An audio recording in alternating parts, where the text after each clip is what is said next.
Hey everyone, welcome to my channel. In this video, I'm going to go over my entire build process for my Dungeons & Dragons gaming table. Timestamps are listed below, so you can easily skip any parts of the build process that are uninteresting to you. With that out of the way, let's get started.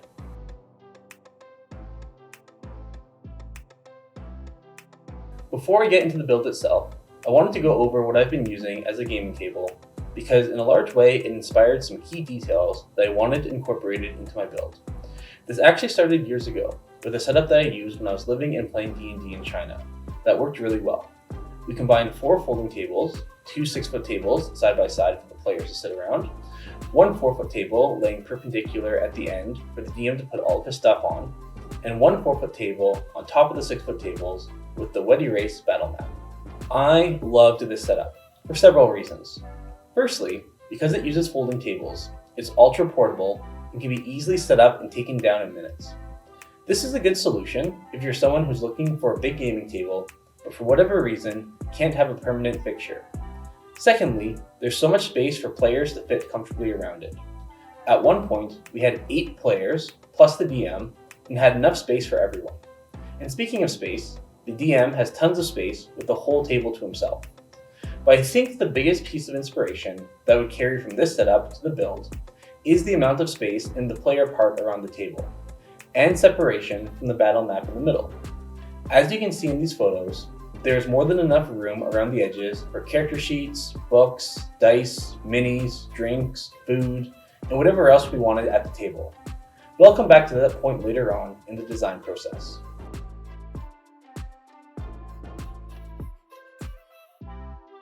When the world ended in 2020, I decided to come back home, but brought essentially the exact same table design and setup with me. The only difference is that I shifted from player to DM, and ended up running campaign modules, namely Lost Mines of Phandelver and Icewind Dale Realm of the Frostmaiden. So because I was running these pre-written modules, I wanted to take full advantage of the included battle maps. Of the main pillars of D&D, my favorite pillar of the game is definitely exploration, both as a player and as a DM. I love revealing paths and passages as the party explores whatever area they're in. How did I accomplish this? Well, I would enlarge the map to full 1-inch grid size, print it off, cut out all the pieces of the map, and then tape them together. Then I could lay out individual pieces of the map as the party explored different areas. Generally speaking, this worked well, but there were some major downsides. Firstly, the printing. This process would often result in needing to print anywhere from 80 to 120 full color pages worth of maps for a single dungeon. Secondly, the time. Printing, cutting, and taping would take hours, especially for the bigger maps, like the Caves of Hunger from Icewind Dale, which full size literally took up my entire kitchen at the time. Finally, it could be a bit clunky during actual playtime, if I lost pieces and had to look for them, or if pieces of the map got knocked around the table while players moved their minis around. At the end of the day, the process still had more positives than negatives, but all of that changed when I changed careers. See, I was teaching and had access to a free full-color printer to print all the pages. But when I decided to change careers, I now no longer had access to a printer. So I needed a solution, and the solution was to build a table.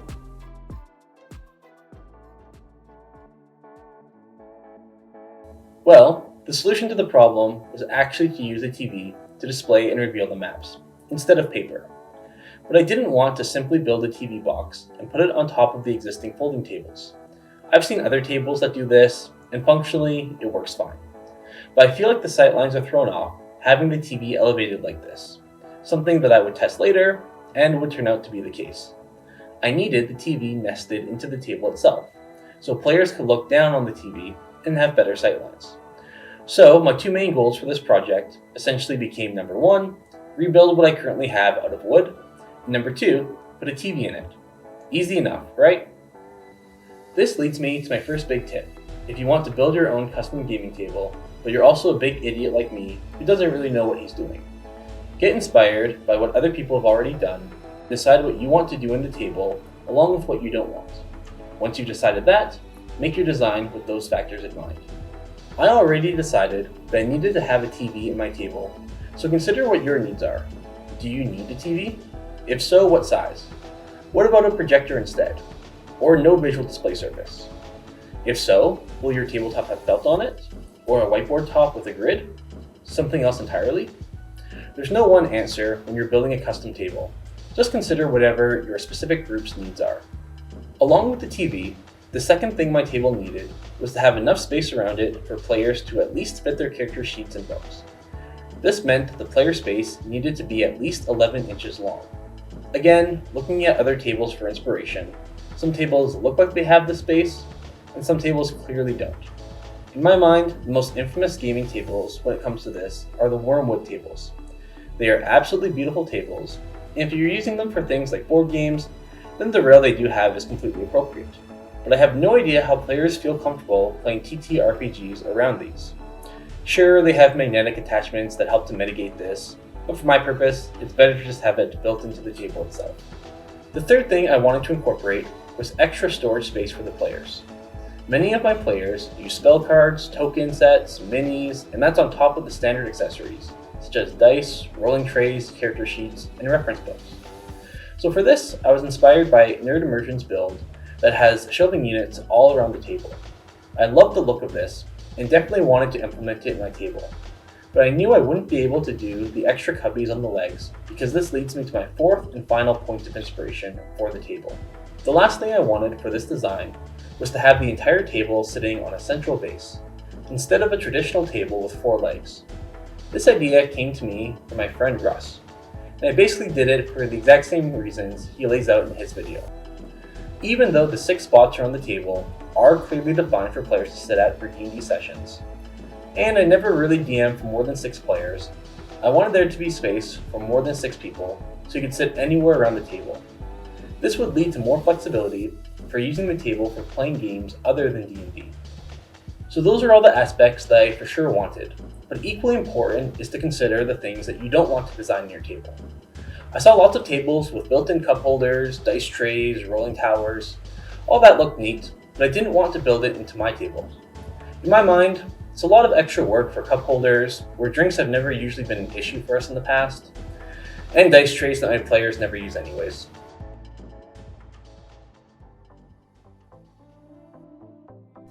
Now that I felt confident in the different aspects of the table, it was time to start building. A competent carpenter would be able to use proper design software and skills to design the table. But seeing as how I am neither competent nor a carpenter, my plan was to start with the TV and work outwards from there.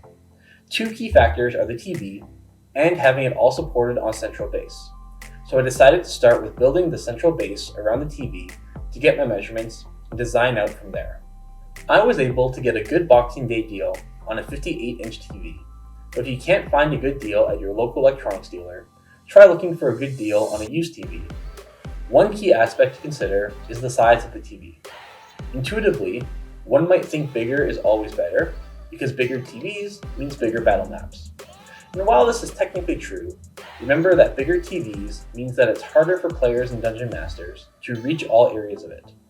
I would actually even say that 58 inches is too big, but I knew that part of the tabletop would rest on it anyways, making the functional TV smaller. In my case, it makes the TV around 50 inches in size. Me personally, I think 48 inches is the perfect size for a gaming TV. I wouldn't go bigger than 55 inches, but something to consider what your group's needs are before buying a TV for the table. Once the TV arrived, I laid it flat on the ground with the screen facing down and measured the distance around it for building the supporting box. I built the supporting box out of 2x12 dimensional lumber. Now, if I were just building a TV box, this size of lumber would definitely be overkill, and pretty awkward and heavy. However, for my table, this box would not only support the TV, but also support the whole tabletop, so I wanted it to be as strong as possible. I still probably could have gotten away with 2x10s or 2x8s in this design, but better safe than sorry. Importantly in this step, I had to measure and cut out areas of the box where the speakers, fans, and remote sensors are. Having these areas exposed allowed for sound, stops the TV from overheating, and lets me turn it on with the remote. All important things.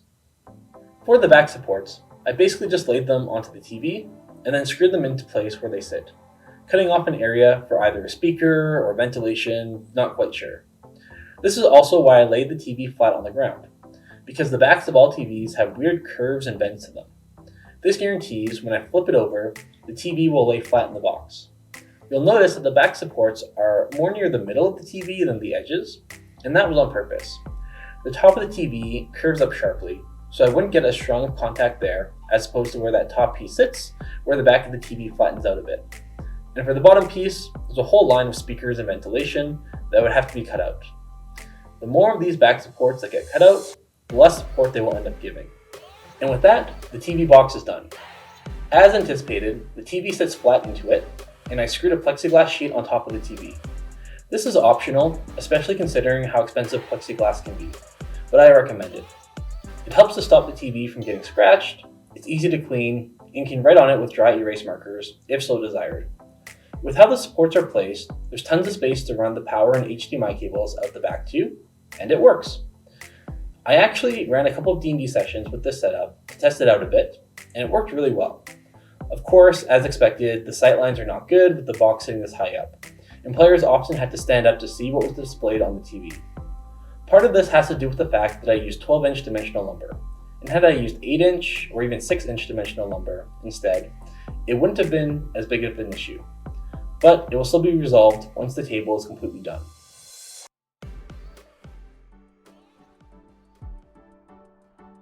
Feeling confident with the progress so far, it was now time to design and fabricate the table itself.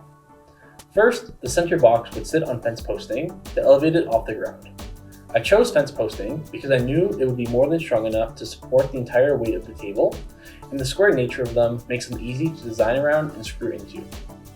Then I would surround 3 of the sides in 1/2-inch plywood, doing a plunge cut on one of the long sides to allow for that breathing space for the TV, where I had cut into the TV box. I wouldn't need to surround the 4th side facing the DM, because that would be covered up to the DM section anyways. This would help to keep costs lower, one less step, and actually help with easier access to the back of the TV and underneath the table itself. For the tabletop itself, I would cut 2 U-shaped pieces of plywood, one top piece and one bottom piece, so I could frame in the shelving part around the table. I decided that it would be a good idea to just frame the shelving out of 5-inch wide strips of 1/2-inch plywood. This turned out to be a bad idea. At one point in the build process, I was warned that this was a bad idea, but I ignored this warning. That was also a bad idea. We'll get to that later. Anyways, the top piece would be 11 inches wide, and the bottom piece would be 11.5 inches wide. This would make for a 1/2-inch gap around the inside of the table, so I could keep and lay down the table leaves later on when the TV is not needed. Finally, the last part to design was the DM section. This one's pretty straightforward. Went with the simple 4-leg design using deck posting again, with the same 5-inch gap for shelving, and also covered on 3 sides with plywood. Simple, straightforward, but effective and does its purpose.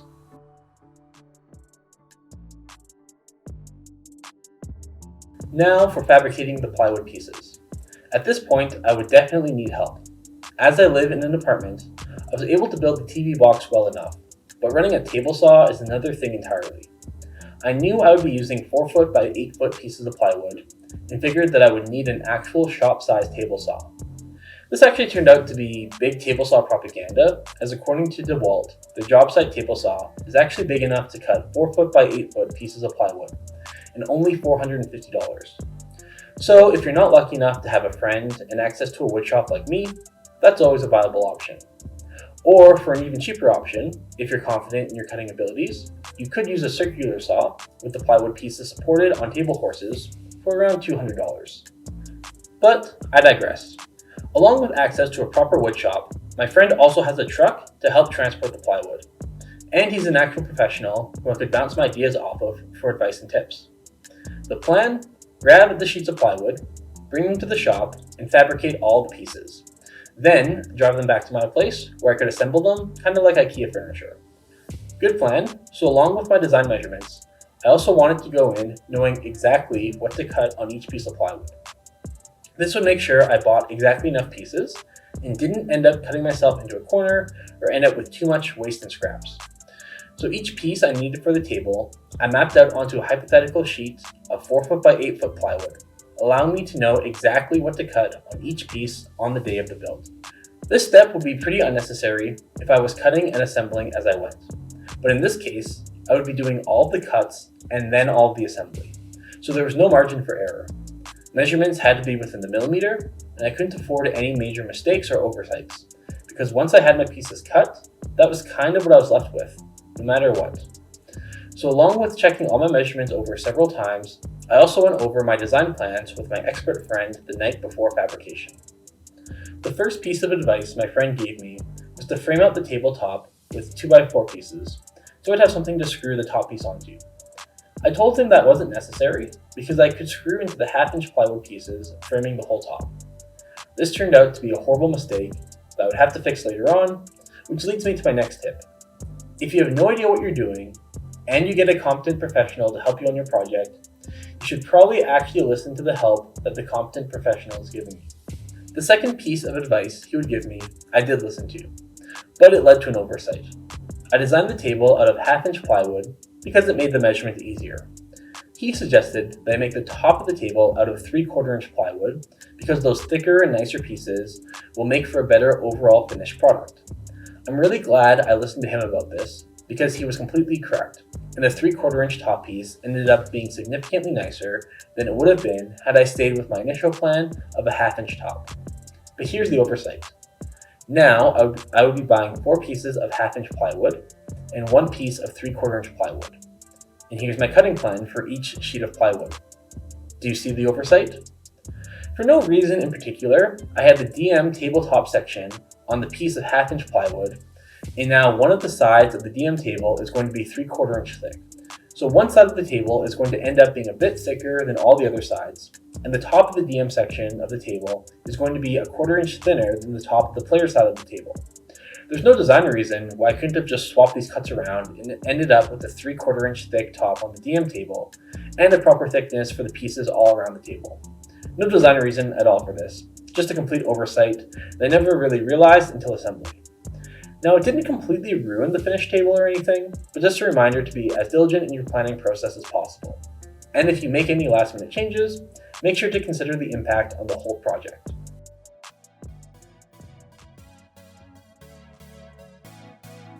The good news, though, is outside of that one oversight, the fabrication process went extremely well. Can't thank my friend enough for helping me transport the lumber, use his shop, teach me how to use the table saw, and do all of the difficult plunge cuts. Now that it was all in my apartment, it was time for assembly. Assembly started off really well, with screwing together the central base and TV box, along with the DM side of the table.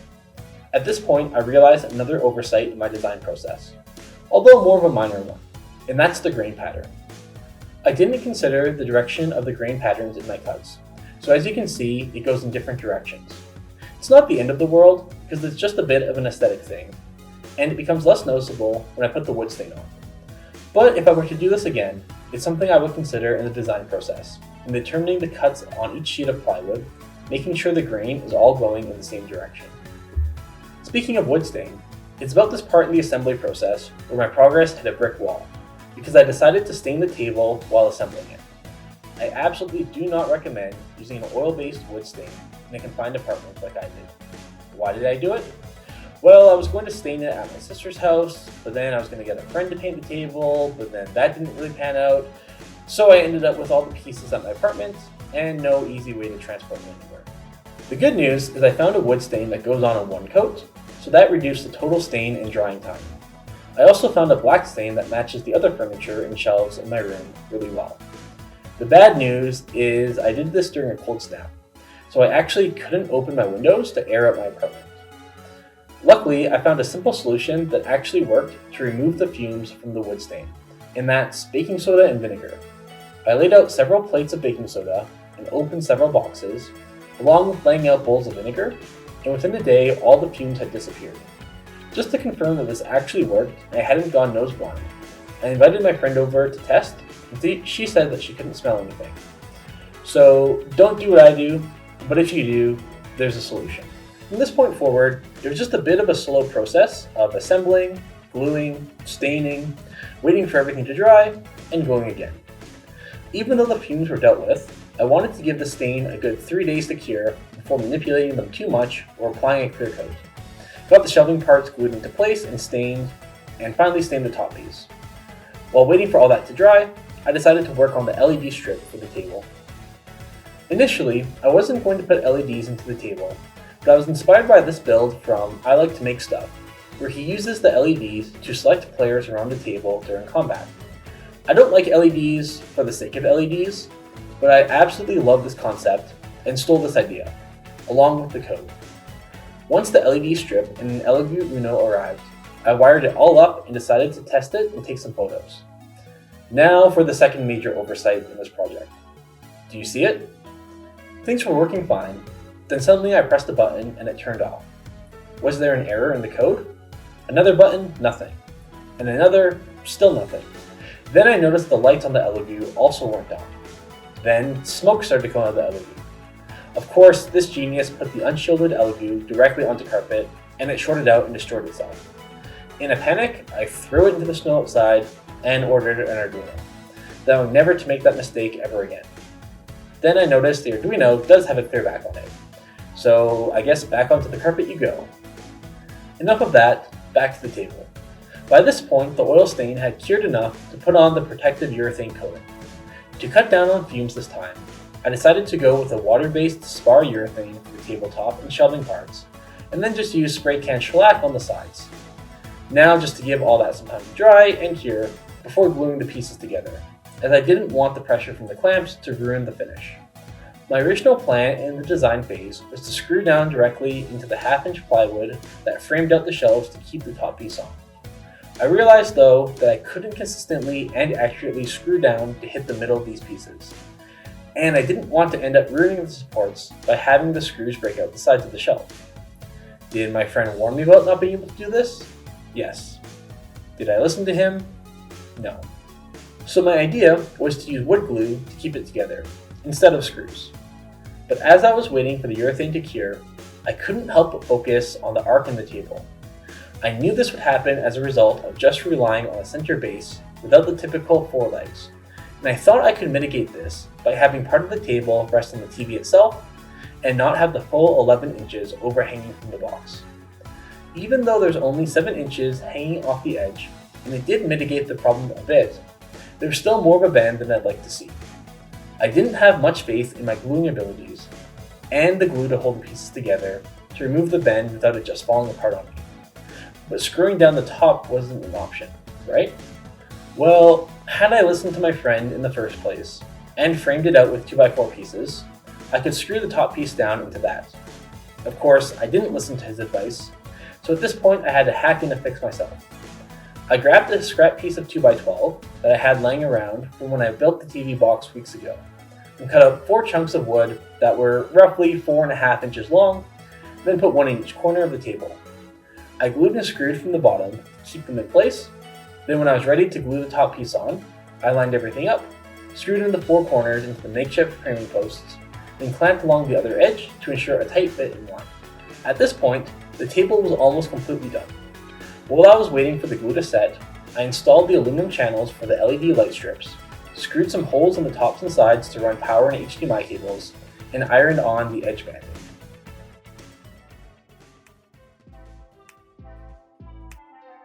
And so here it is, the final product.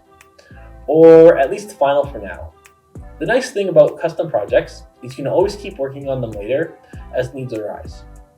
I still haven't been able to run a session on it yet because all my friends have been busy lately. But maybe once we have a few sessions, we'll notice something and I can change the table. Maybe I'll attach those foldable cup holders on the side that Nerd Immersion has on his table after all. So how do I feel about the table? Well, it's far from perfect. There were some oversights, as mentioned already. Lots of the edges don't line up perfectly, and some of the cuts were a bit off. The table leaves don't fit in perfectly either, leading to some gaps. But with all of that aside, I couldn't be happier with how it turned out, especially as someone with not a lot of woodworking experience, any really, who designed and planned a table based on imagination, party needs, and inspiration from tables found online. I think it turned out better than it had any right to turn out. Of course, I did learn a lot while building the table, which will serve me well if I was going to do this again. Or maybe it can even help you before you start your project. Beyond what has already been mentioned, I think if there's one thing I might change, it's the dimensions on the shelving. I went with 5-inch spacing, which is perfect when fully loaded, but ergonomically, I feel like it makes the tabletop just a little bit too high. Nothing super uncomfortable, but it might feel just slightly better if the tabletop was a little bit lower, even 1 inch lower. Might even play around with 4.5 inch spacing for the shelving units, then lower the base by 1/2 inch. That way it doesn't compromise the legroom either.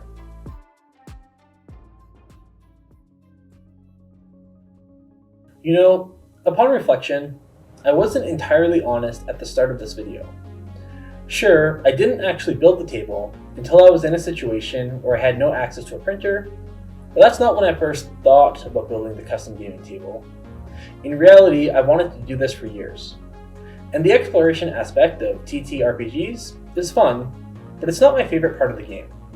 My favorite part of the game is the collaborative storytelling nature of it, both between the players at the table and the game master.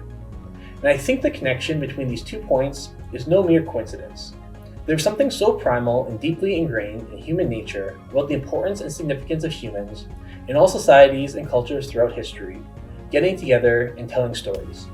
Whether it be telling stories around the fire, orally reciting the Iliad and Odyssey for a crowd of people in ancient Greece, or narrating what happens when you fail a dex save while exploring the Tomb of Horrors.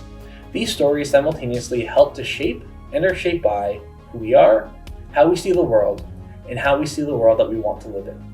In no small part, the table is not simply a wooden construction, but foundational as a tangible shared space where I'm fortunate enough to get to share these stories with my friends every weekend. When I was building the table and explaining the design to people, most people thought it sounded cool, but a common response that I got was, well, we can do all that stuff on Roll20, which is absolutely true, and there's nothing wrong with that. But in my humble opinion, in this modern age where we are paradoxically plugged into the internet 24/7, yet more isolated from our communities than we've ever been in history, sometimes it's nice to be able to unplug, sit around a table, and tell stories with your friends. Thank you for watching.